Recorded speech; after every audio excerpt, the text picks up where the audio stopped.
I'm overdue for this book haul. I meant to make it, I think, at the end of last week, but I got sick. It was horrible, and I'm recovering now, so I've recovered enough to make this video, but I'm still going to be in my bathrobe and such. So yeah, last week, or maybe a little bit longer ago, I made a book haul about the first half of the books that I got for my birthday. So I got books specifically for my birthday, but then I got gift cards, which kind of count as birthday books anyway. And so I went down to Portland, went to Powell's Books, the most wonderful place in the world. And so from Powell's, I got these books. These are the ones that I chose out for myself, for my own birthday books. So I thought I would finally share them. So yeah, first two books. So these are part of the Snow Queen cycle by Joan D. Finch. I recently read The Snow Queen and was so blown away, so impressed by it. It's a space opera that's very political. It reminds me a lot of Dune by Frank Herbert, and one of the most obvious ways is that in the Snow Queen cycle, there's mostly the action takes place on a planet called Tiamat, and it has this thing called the Water of Life, which is like one of those immortality kind of essences, and it reminds me so much of the spice melange on Arrakis in Dune, and like the relationship that Arrakis has to the rest of the planets, and then in the Snow Queen, the relationship that Tiamat has with the rest of the hegemony is just very similar, because they have one main export. It's very valuable, and fortunately the hegemony keeps Tiamat pretty technologically low, prevents them from developing, so that they have more control over the Water of Life.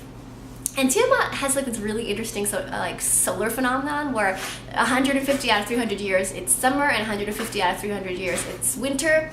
I won't go into too much detail about it, but at the beginning of the Snow Queen, it's coming to the end of the winter cycle, and the Snow Queen's like not happy about that. So she makes a clone amongst the summer people, though, a clone of herself who's raised as a summer. And this girl, she's another main character called Moon, and Moon wants to be a Sibyl, which seems like a mystic thing, but is actually like a sciencey thing, which is done really well in the Snow Queen, which is again very Dune-like mysticism that's actually science. And it's such a complex plot. I can't even begin to tell you about it. And there's really interesting, complex characters like the Snow Queen, like Moon, like there's this police inspector woman who is such an interesting, complex kind of facilitator of the plot, but also like obstacles to a lot of the characters and plot points. It's really, really interesting, really cool characters, really cool plot. It's really like an intelligent, well-written political space opera that's like even better than Dune. It was just so very impressive. So I read The Snow Queen, really loved it, got the next two books in the Snow Queen cycle. That's what I wanted to say. So the second one is World's End by Joan D. Finch, and the third one is Summer Queen. So yeah, I'm really looking forward to reading this, and I'm glad I found it at Powell's, because I think these are out of print actually. The Snow Queen actually only recently went back in print, and I think the rest of the series is going to come out pretty soon. But I got used copies at Powell's, so yay. So then I have a bunch of other like sci-fi fantasy books, and then some other stuff at the bottom. This book is How to Live Safely in a Science Fictional Universe. It's by Charles Yu, and it's supposed to be like damn clever. On the back it says this is from a National Book Foundation's 535 winner, and this is a razor-sharp, hilarious, and touching story of a son searching for his father through quantum space-time. Yeah, that's already a really epic like setup, and it's really like funny and thoughtful and moving and wonderful, and it comes from more like just a young smart writer on the scene, so I'm really looking forward to this. I also got what's supposed to be a quite hilarious book. It's called The Ear Affair by Jasper Fforde, reference to like Jane Eyre, Ear Affair. On the back it says, forget the rules of time, space, and reality. Just sit back and enjoy the adventure. It's supposed to be pretty absurd. Read the beginning of this premise on the back. It says, meet Thursday Next, literary detective without equal, fear, or boyfriend. There is another 1985 where London's criminal gangs have moved into the lucrative literary market, and Thursday Next is on the trail of the new crime wave's Mr. Big. Actor in Hades has been kidnapping characters from works of fiction and holding them to ransom. Jane Eyre is gone, missing, and Thursday sets out to find a way into the book to repair the damage. And it sounds like a really rocking, hilarious adventure. So yay, this is The Ear Affair. I got a more serious drama of sci-fi. It is Borderline by Michelle Baker, and this is supposed to be something about secret parallel worlds. Again, I'll read just the beginning of the synopsis on the back. It says, a year ago, Millie lost her legs in her filmmaking career in a failed suicide attempt.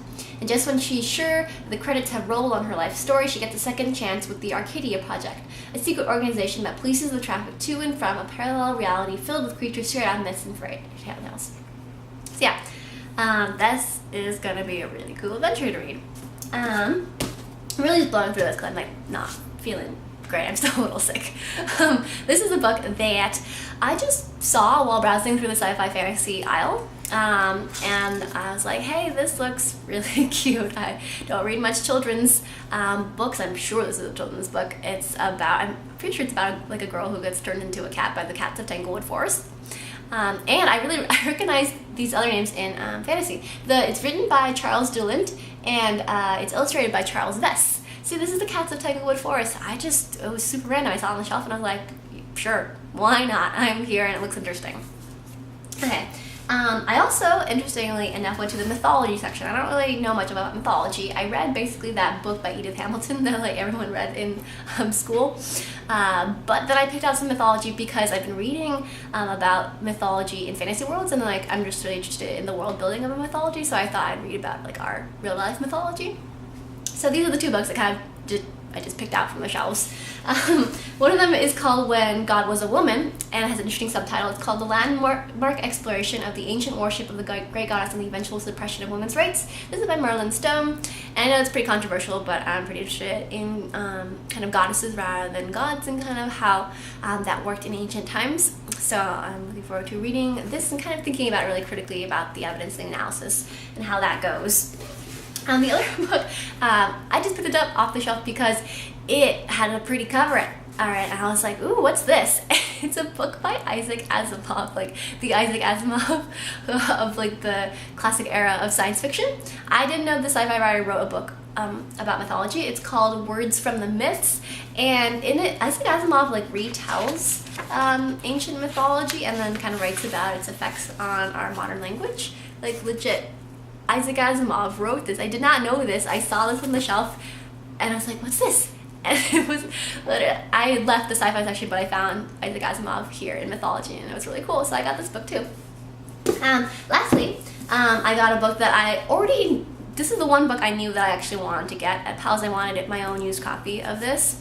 So this is from the kind of psychology economics section. It's called Thinking Fast and Slow. It's by Daniel Kahneman, and so many people have talked about this. Like, this is the nonfiction book that so many people have read and said that like really changed how they think, because this is a book about thinking. It's about fast intuitive thinking, it's about slow analytical thinking, and it's supposed to pretty much blow my mind. So I'm looking forward to reading this, and I'm really excited to have found my own used copy to highlight to pieces. So yeah, those are the books that I got at Powell. I hoped you enjoyed seeing those, and yeah, till next time, my lovelies.